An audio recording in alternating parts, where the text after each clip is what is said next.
خبری یہ ہے ثم تکون خلافت علی منہاج النبوہ، پھر ایک دور آئے گا خلافت علی منہاج النبوہ کا. یہ محمد الرسول اللہ کی نوید ہے. وہو صادق المصدوق، وہ سچے ہیں، ان کی صداقت پر خود اللہ گواہ ہے. لہذا وہ دور آ کر رہے گا، اس میں کسی بھی بندہ مومن کے لیے کسی شک و شبے کی کوئی گنجائش نہیں. اگلی حدیث اگلی سنیے. اب جب یہ دور آئے گا تو عالمی ہوگا، جیو ورلڈ آرڈر نہیں ہوگا، جسٹ ورلڈ آرڈر ہوگا. یہ نیو ورلڈ آرڈر NWO، حقیقت میں جیو ورلڈ آرڈر ہے JWO، لیکن اسی کو بدلنا ہے جسٹ ورلڈ آرڈر آف اسلام، اور وہ گلوبل ہوگا. دو حدیثوں کا تذکرہ کر دوں. حضرت ثوبان حضور کے ایک آزاد شدہ غلام تھے. وہ روایت کرتے ہیں، مسلم شریف کی روایت ہے، یہ صحیحین میں فرماتے ہیں کہ حضور نے ارشاد فرمایا ان اللہ زوالی الارض فرأیت مشارقها ومغاربها وان امتی سیبلغ ملکها ما زوی لی منها. رواہ مسلم رحمہ اللہ.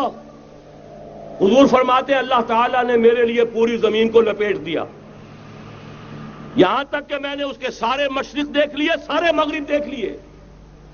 اور سن لو مجھ سے، ٹیک اٹ فرام می، میری امت کی حکومت ان تمام علاقوں پر قائم ہو کر رہے گی جو مجھے زمین کو لپیٹ کر اور سکیڑ کر دکھا دیے گئے. گلوبل ہوگی کہ نہیں؟ دوسری حدیث سنیے، یہ پھر مسند احمد ابن حنبل کی ہے. حضرت مقداد ابن اسود رضی اللہ تعالی عنہ فرماتے ہیں حضور نے فرمایا لا يبقى على ظهر الارض بيت وبر ولا مدر الا ادخله الله كلمة الاسلام بعز عزيز وذل ذليل اما يعزهم الله فيجعلهم من اهلها او يذلهم فيدونون لها. یہ ہے حدیث مسند احمد ابن حنبل کی. اور حضرت مقداد فرماتے پھر میں نے کہا اچھا تب تو ہو جائے گی وہی بات وَيَكُونَ الدِّينُ كُلُّهُ لِلَّهِ، دین کل کا کل اللہ کے لیے ہو جائے گا. حدیث کا ترجمہ یہ ہے کہ حضور نے فرمایا روئے زمین پر نہ کوئی اینٹ گارے کا بنا ہوا گھر رہے گا، نہ کوئی اونٹ کے بالوں کے بنے ہوئے کمبلوں کا خیمہ رہے گا جس میں اللہ تعالیٰ کلمہ اسلام کو داخل نہ کر دے. لیکن یہ داخلہ دو طریقے سے ہوگا، بعز عزیز و ذل ذلیل، یا صاحب عزت کے اعزاز کے ساتھ یا کسی مغلوب کی مغلوبیت کے ساتھ. یعنی یا تو اللہ تعالیٰ ان کا اعزاز فرمائے گا اور وہ کلمہ اسلام کے خود قائل ہو جائیں گے. جب گھر والا خیمے والا اسلام لے آئے گا تو اسلام اس کے گھر میں داخل ہوگا، اس کو بھی عزت نصیب ہوگی. وَلِلَّهِ الْعِزَّةُ وَلِرَسُولِهِ وَلِلْمُؤْمِنِينَ، عزت تو حق ہے اللہ کا، اس کے رسول کا اور اہل ایمان کا. اور اگر وہ اسلام قبول نہیں کرے گا تو یوت الجزیۃ عن ید وہم صاغرون، چھوٹے ہو کر رہنا پڑے گا، جزیہ دینا ہوگا، اسلام کی بالادستی قبول کرنی ہوگی. بتائیے اس کے بعد بھی کوئی شک ہے؟ یہ ہے آسمانی نقشہ. یہ اللہ فرما رہے ہیں واللہ متم نورہ ویابی اللہ الا یتم نورہ لیظہرہ علی الدین کلہ ولو کرہ المشرکون. یہ اللہ کا فیصلہ ہے. ادھر یریدون لیطفئوا ہے، یہ زمینی نقشہ ہے. اب شکل کیا ہے؟ اب میں آپ سے عرض کر دوں کہ ان دونوں کے مابین جو خلا نظر آ رہا ہے، کوئی شخص یقین کے ساتھ نہیں کہہ سکتا کہ اب حالات کا کیا رخ ہوگا. اس لیے کہ ظاہر بات ہے قرآن مجید میں مستقبل کے بارے میں خود حضور سے کہلوایا گیا وَإِنْ أَدْرِي أَقَرِيبٌ أَمْ بَعِيدٌ مَا تُوعَدُونَ. لوگوں مجھے معلوم نہیں ہے کہ جس بات کی تمہیں خبر دی جا رہی ہے وہ قریب آ چکا ہے یا دور ہے. وَإِنْ أَدْرِي لَعَلَّهُ فِتْنَةٌ لَكُمْ وَمَتَاعٌ إِلَىٰ حِينٍ. اور میں نہیں جانتا، ہو سکتا ہے اللہ کچھ اور مہلت دے دے تمہیں اور کچھ اور آزمائش جو ہے اس کے لیے تمہارے لیے کوئی اور مہلت عطا فرما دے، ہو سکتا ہے. تو میں بھی کسی دعوے سے نہیں کہہ رہا، لیکن دو امکانات ہیں. امکان نمبر ایک کیا ہے؟ ابھی عالم اسلام کا ایک سالڈ بلاک ہے جو یہودی ورلڈ آرڈر کی نگاہوں میں کھٹک رہا ہے. میں کھٹکتا ہوں دل یزداں میں کانٹے کی طرح. اگرچہ ان کی اسٹریٹجی کیا ہے؟ ایک ایک کر کے ان کے حصے بکھرے کر کے تیا پانچا کرو. ابھی وہ بلاک کون سا ہے؟ ایران ہے، افغانستان ہے، پاکستان ہے اور روسی ترکستان سے آزاد ہونے والی جو ریاستیں ہیں. یہ ایک سالڈ بلاک ہے. یہ عجمی مسلمان عربی نہیں، عربی گئے، یہ نوٹ کر لیجئے، اس لیے کہ عربوں کو اللہ نے فضیلت دی تھی، محمد ان میں سے تھے صلی اللہ علیہ وسلم، یہ رتبہ بلند ملا جن کو مل گیا، لیکن ساتھ ہی اللہ نے دھمکی بھی دے دی تھی سورہ محمد میں، ان تتولوا یستبدل قوما غیرکم، اگر تم پیٹھ دکھا دو گے اس مشن کو جو ہم نے تمہارے حوالے کیا ہے، تمہیں ہٹائیں گے، کسی اور کو لے آئیں گے۔ اور یہ بات ہو چکی ہے 13ویں صدی عیسوی میں، 1258 میں، جب سقوط بغداد ہوا ہے، عربوں کے ہاتھ سے عالم اسلام کی قیادت چھین لی گئی، معزول کر دیے گئے۔ اس کے بعد قیادت کن کے ہاتھوں میں آئی؟ ترکوں کے ہاتھ میں، ترکان تیموری ہندوستان میں، ترکان صفوی ایران میں، ترکان سلجوقی مڈل ایسٹ میں، اور ترکان عثمانی کا تو کہنا ہی کیا ہے، وہ ایشیا مائنر سے چل کر آپ کو معلوم ہے کہ مشرقی یورپ کا کتنا بڑا علاقہ، دی گریٹ آٹومان امپائر اس صدی کے آغاز تک قائم تھی۔ اس صدی میں عجیب عجیب معجزے ہوئے ہیں۔ گریٹ آٹومان امپائر جو 3 بر اعظموں پر محیط، نام و نشان ختم۔ The great U S S R, نام و نشان ختم۔ اب تو روس صاحب ایک ملک کی حیثیت سے رہ گئے۔ یہ اس صدی میں دو اور وقت نہیں ہے میں اور آپ کو کیا بتاؤں، اس صدی میں تو بڑے بڑے عجیب عجوبے ہوئے ہیں، بڑی بڑی 2 عظیم جنگیں ہو چکی ہیں، تیسری جو ہے سر پر کھڑی ہے، دور نہیں ہے، جس کو حدیث میں کہا گیا ہے الملحمۃ العظمی، تاریخ انسانی کی عظیم ترین جنگ، اور وہی صلیبی جنگ جس کا آغاز بوسنیا سے ہو چکا ہے۔ بہرحال اس وقت جو میں کہہ رہا تھا، ورنہ میرے پاس تو یعنی یہ کہ درد دل کہنے کے لیے وقت نہیں ہے، مجھے اپنی بات کو محدود کرنا پڑ رہا ہے، لیکن میں اب آ رہا ہوں اصل موضوع کی طرف، کہ ایک امکان تو یہ ہے کہ اس بلاک میں اسلام کا احیاء ہو، اور اس کے لیے کچھ نویدیں بھی موجود ہیں احادیث نبویہ میں۔ وہ تو آپ نے سنا ہوگا اقبال کا شعر، میرے عرب کو آئی ٹھنڈی ہوا جہاں سے، میرا وطن وہی ہے، میرا وطن وہی ہے۔ حدیث میں آتا ہے یخرج ناس من المشرق یؤتون للمہدی، یعنی سلطانہ، مشرق سے فوجیں نکلیں گی کہ جو کہ مہدی کی حکومت قائم کریں گی۔ یہ مہدی اہل تشیع کے مہدی اور ہیں، ہمارے مہدی اور ہیں۔ اہل تشیع کے عقیدے کے مطابق ان کے بعد میں امام جو روپوش ہو گئے تھے وہ امام مہدی ہیں، وہ ظاہر ہو جائیں گے، ابھی امام غائب ہیں، پھر وہ ظاہر ہو جائیں گے۔ ہمارے نزدیک یہ مہدی پیدا ہوں گے یا ہو چکے ہوں، اور یہ ہوں گے حضرت فاطمہ کی نسل ہی سے رضی اللہ تعالی عنہا، لیکن عالم عرب کے اندر پھر ایک طاقت بن کر ابھریں گے، باطل کی قوتوں کے خلاف جہاد کریں گے، لیکن ان کو مدد آئے گی 2 طرف سے، ایک زمینی مدد آئے گی مشرق سے، ایک آسمانی مدد آئے گی، عیسیٰ ابن مریم کا نزول، حضرت مسیح علیہ الصلوۃ والسلام جو زندہ آسمان پر اٹھائے گئے تھے نازل ہوں گے، اور در حقیقت ان 2 مددوں کے نتیجے میں پھر یہود کا قلعہ قمع ہوگا، اور یہی گریٹر اسرائیل ان کا گریٹر گریو یارڈ بن کر رہے گا، عظیم تر قبرستان بن کر رہے گا۔ اس کی بڑی واضح حدیثیں موجود ہیں، اس کی بڑی تفصیلی خبریں موجود ہیں، یہ احادیث کی کتب کے اندر، بدقسمتی سے ہماری اس کی طرف توجہ نہیں ہے۔ ایک تو یہ ہو سکتا ہے، اسی طریقے سے ایک اور حدیث ہے، یخرج من خراسان رایات سود، اور یہ مسلم شریف کی روایت ہے، نوٹ کیجئے گا، نہیں ترمذی شریف کی روایت ہے، یخرج من خراسان رایات سود لا يردها شيء حتى تنصب بإيلیا، اور خراسان حضور کے زمانے میں آج کے افغانستان کا نام تھا۔ یہ افغانستان میں جو جہاد ہوا ہے، غلطیاں ہوئی ہیں اور غلطیوں کا خمیازہ بھگت رہے ہیں۔ یہ تو اللہ تعالیٰ کی سنت ہے جس میں اللہ نے صحابہ کو بھی ایگزمپٹ نہیں کیا، غلطی کی سزا دی ہے۔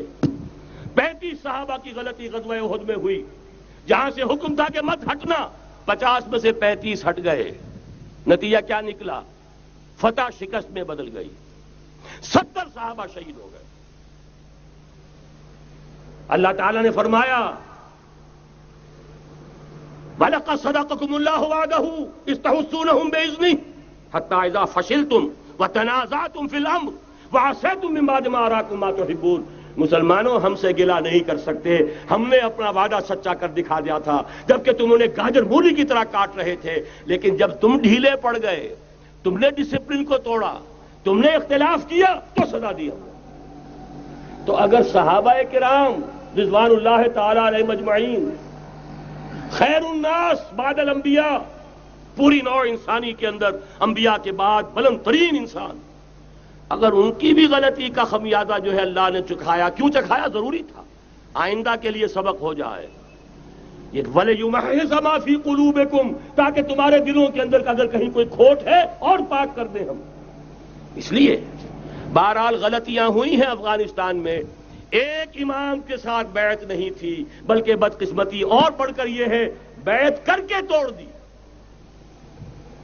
عبد الرسول سیاف صاحب کے ہاتھ پر ہمارے پاکستان کے 7 گروپ جو تھے، انہوں نے عین حرم میں بیٹھ کر بیعت کی اور پاکستان آ کر بیعت توڑ دی۔ سزا اس کی مل رہی ہے، آپس کی خانہ جنگی یوں ہی نہیں ہو رہی، کوئی سبب ہے، لہذا یہ سزا تو ملے گی، لیکن جتنا خون یہاں پر خلوص کے ساتھ دیا گیا ہے اس کی مقدار بھی کم نہیں ہے، یہاں سے خیر برآمد ہوگا۔ اور دوسری بات اپنے بارے میں نوٹ کر لیجئے، یہ پاکستان، بچا کھچا Pakistan, what remains of Pakistan, یہ اصل میں ہے کیا؟ مولانا بہت خوبصورت انداز میں فرما رہے تھے، یہ 313 نہیں تھے، اسلام تھا۔ اسی طرح نوٹ کیجئے، پاکستان نہیں ہے، 4 صدیوں کی تجدیدی مساعی کا حاصل ہے۔ آپ نے کبھی نوٹ کیا ختم نبوت کے بعد اب سب سے اونچا منصب کس کا ہے؟ مجددین۔ سنن ابی داؤد کی روایت، ان اللہ یبعث فی هذه الامہ علی راس کل 100 عام من یجدد لها دینها۔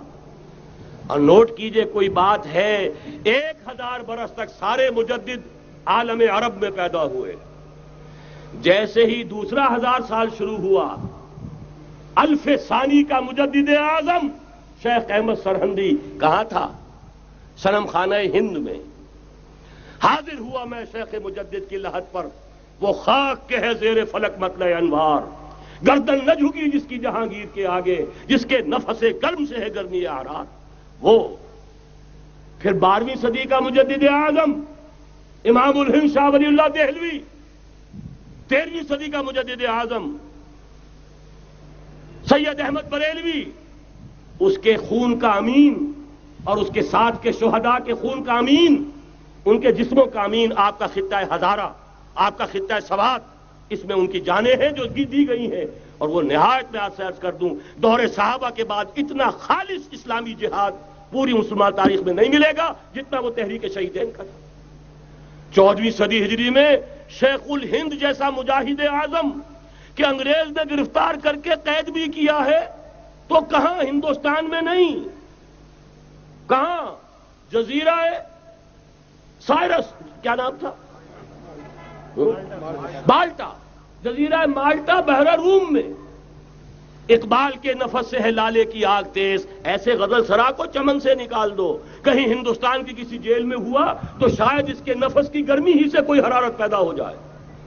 اور اسی صدی میں، 14ویں صدی ہجری میں، اقبال جیسا مفکر، اسی 14ویں صدی ہجری میں مودودی جیسا مصنف، اسی 14ویں صدی ہجری میں مولانا الیاس جیسا مبلغ رحمہم اللہ، عظیم شخصیتیں آج پورے عالم اسلام میں آپ کو تبلیغی دوست ملیں گے۔ یہ کہاں سے شروع ہوئی تحریک؟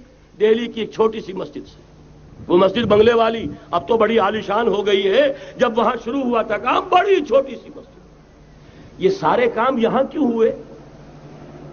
پورا عالم اسلام آزاد ہوا، کہیں نعرہ اسلام کا نہیں لگا، کہیں عرب قومیت پر، کہیں کسی اور عصبیت پر تحریکیں چلی ہیں، صرف تحریک پاکستان تھی کہ پاکستان کا مطلب کیا؟ لا الہ الا اللہ۔ کوئی سبب ہے کہ یہاں قرارداد مقاصد پاس ہوئی، حاکمیت اللہ کی ہے، کہ اکبر نام لیتا ہے خدا کا اس زمانے میں۔ یہ سارا ماضی سامنے رکھیے اور حضور کی دی ہوئی پیشین گوئیوں کا مستقبل سامنے رکھیے، ان دونوں سے ثابت ہوتا ہے اس خطہ ارضی سے کچھ ہونا ہے۔ اگرچہ بھٹکے ہوئے ہیں، لیکن کبھی بھولی ہوئی منزل بھی یاد آتی ہے راہی کو، اور بھٹکے ہوئے آہو کو پھر سوئے حرم لے چل، اس کی ضرورت ہے۔ مسلمان کو پھر اس کا مقصد یاد دلایا جائے۔ پاکستان اس لیے نہیں بنایا گیا تھا کہ ہمارے ہاں ٹاٹے اور برلے نہیں تھے تو ہمارے پاس اس کے بھی باپ وجود میں آ جائیں، اس لیے تو نہیں بنایا گیا تھا۔ پاکستان اس لیے نہیں بنایا گیا تھا کہ جاگیرداروں کی جاگیرداریاں محفوظ ہو جائیں، پاکستان اس لیے تو نہیں بنایا گیا تھا اور یہ کہ نمازیں اور مسجدیں تعمیر ہو جائیں، مسجدیں تو امریکہ میں تعمیر ہو رہی ہیں، عالی شان سے عالی شان، اس لیے پاکستان نہیں بنا تھا۔ آج بھی مسلمان، میں معذرت سے عرض کر رہا ہوں مولانا سے، آج بھی بھارتی مسلمان کی ایوریج نمازی ہونے کے اعتبار سے پاکستانی مسلمان سے کہیں بہتر ہے۔ آج بھی برقع نظر آ جائے گا تو ہندوستان میں نظر آ جائے گا۔ میں نے اپنی آنکھوں سے دیکھا چند سال پہلے، جب مکہ مسجد حیدرآباد دکن میں 3 دن مسلسل میری تقریریں ہوئی ہیں، 10,000 مرد اور 5,000 خواتین، اور ان میں سے کوئی بغیر برقعے کے نہیں تھی۔ ایک سیلاب نظر آ رہا تھا برقعوں کا کہ جب جلسہ ختم ہوا ہے رات کے 12 بجے 3 دن تک متواتر۔ یہاں کہاں نظر آئے گا برقع آپ کو؟ یہاں تو جس کے بعد 2 پیسے ہو گئے اس نے سب سے پہلے برقع اتار کے پھینک دیا۔ معلوم اچھی طرح سمجھ لیجئے، یہ چیزیں تو وہاں زیادہ ہیں یہاں کی نسبت۔ اصل ضرورت تھی کہ یہاں اس نظام کو قائم کیا جائے، وہ نظام عدل اجتماعی، وہ جس میں حریت ہو، جس میں عام آدمی بھی خلیفہ وقت کو ٹوک سکے۔ یہ کرتا کیسے بن گیا؟ ایک خاتون بھی کھڑی ہو کر دامن پکڑ لے، عمر تمہیں کیا حق ہے کہ ہمارے مہر کے اوپر پابندی لگا رہے ہو، جبکہ اللہ نے نہیں لگائی۔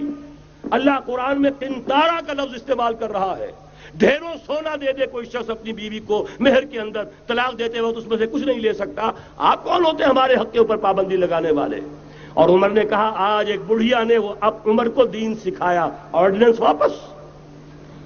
حضرت سعد بن ابی وقاص رضی اللہ تعالی عنہ جو فاتح ایران تھے، وہ گورنر ایسے ہی نہیں بن گئے تھے ریوڑیاں بٹی ہو اور گورنری مل گئی ہو، وہ تو خود فاتح تھے ایران کے، اس لیے گورنر تھے۔ صرف ایک پرچہ پہنچا ہے بارگاہ خلافت میں، حضرت عمر فاروق کے پاس انفارمیشن آئی، سعد نے اپنے گھر کے باہر ڈیوڑھی بنا لی ہے اور ایک دربان کھڑا کر دیا ہے۔ حضرت بلال کو بھیجا ہے رقعہ دے کر، اور یہ حکم تھا کہ بلال پہلے تو جاتے ہی ڈیوڑھی میں آگ لگا دینا، پھر یہ رقعہ دینا میرا۔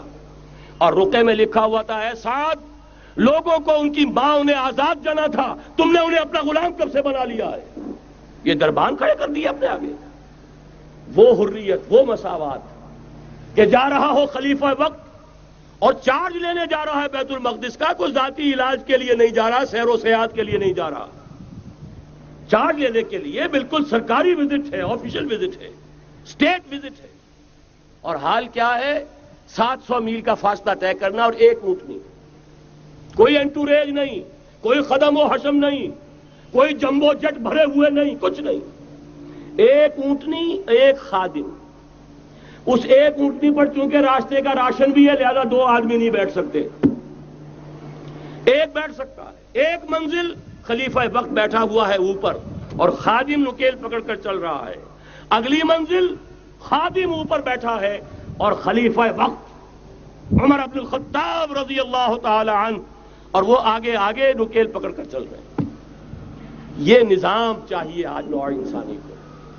اس کے انتظار میں، اس کی تلاش میں نوع انسانی نے کتنے تجربے کر لیے، کیسی چھلانگیں لگائیں، ملوکیت ختم کی، آسمان سے گرا کھجور میں اٹکا، جمہوریت آئی نام نہاد، لیکن وہ سرمایہ دارانہ نظام بن کر آگے سے بڑھ کر لعنت بن گئی۔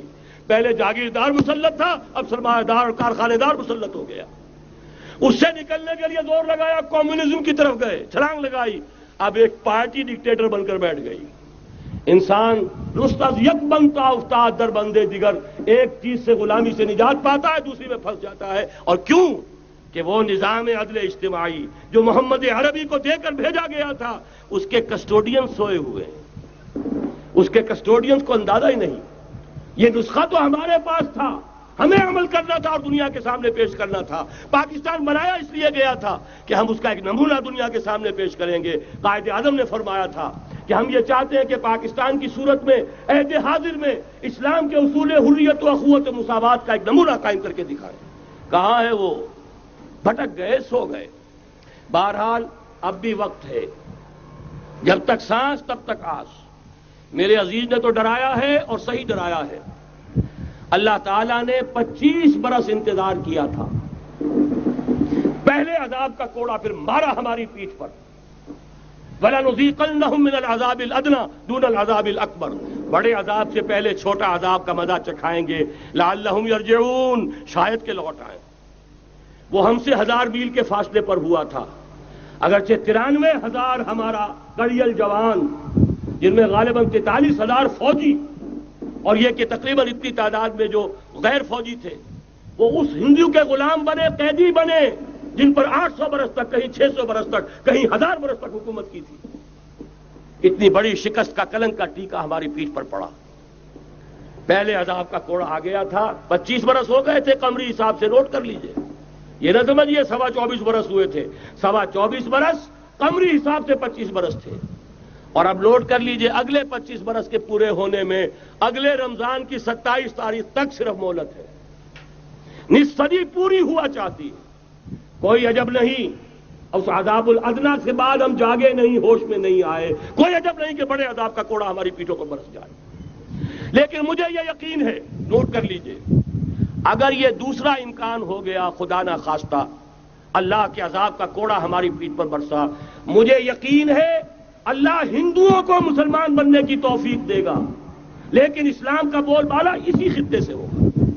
تاریخ میں یہ ہو چکا ہے آیا فتنہ تاتار کے افسانے سے، پاسباں مل گئے کعبے کو صنم خانے سے۔ تاتاریوں کے ہاتھوں کروڑوں مسلمان قتل ہوئے، لیکن اسلام نے تاتاریوں کو فتح کر لیا، اور پھر اسلام کا مسلمانوں کا دوسرا دور عروج انہی تاتاریوں کی مختلف شاخوں کے تحت ہوا۔ وہ تاتاری ہی تو تھے، وہ سارے ہورس، ٹرکش ہورس، ترکان تیموری، ترکان سبوی، ترکان سلجوقی، ترکان عثمانی، وہی تو سٹاک تو وہی ہے آیا فتنہ تاتار کے افسانے سے، پاسباں مل گئے کعبے کو صنم خانے سے، اس لیے کہ حضور نے فرمایا مشرق سے ہوگا، یہاں سے فوجیں چلیں گی، تو کوئی عجب نہیں۔ بہرحال یہ دو امکانات ہیں، لیکن اس کا فیصلہ تیرے ہاتھوں میں ہے، دل یا بدن، سیدھی بات۔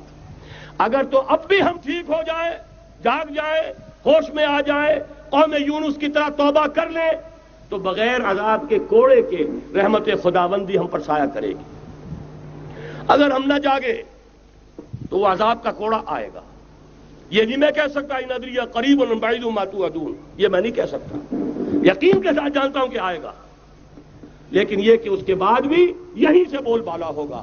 اگر ہمارے ذریعے نہیں تو ان کے ذریعے سے، جو ہمیں شکست دے کر پھر اسلام قبول کر لیں گے۔ لیکن کیوں نہ پہلے ہی راستے پر چلنے کی کوشش کریں۔